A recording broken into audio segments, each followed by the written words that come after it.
తమ యొక్క ఆలోచన ఆచరణ యోగ్యంగా ఉన్నది. మేము తమ ఈ ఆలోచనను మనస్ఫూర్తిగా సమర్థిస్తున్నాం. సేనాపతి,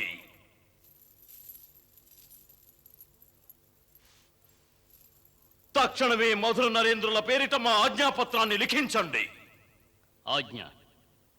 అందులో రాయండి, మీరంతా మహారాజు కంసుని మరణానికి కారకులై దుష్కర్మ చేసినందుకు ఒక దండన నిర్ణయించాం. మధురలో జీవించే సకల ప్రజానీకాన్ని అంతమొందిస్తాం. అంతేకాక మధుర నగరాన్ని అగ్నికి ఆహుతి చేస్తాం. దాంతో మధురా నగరం, దాని యొక్క ప్రతిష్ట చరిత్ర పుటల్లో నుంచి శాశ్వతంగా చెరిగిపోతాయి. ఈ పని మేము కేవలం ఒక్క దినములో పూర్తి చేయగలం. నేడు మా చెంత 23 అక్షౌహిణుల సేనాబలం ఉంది. అందుకు జంకే హస్తినాపురంలోని కౌరవులు కూడా మీకు సహకరించుటకు నిరాకరించారు.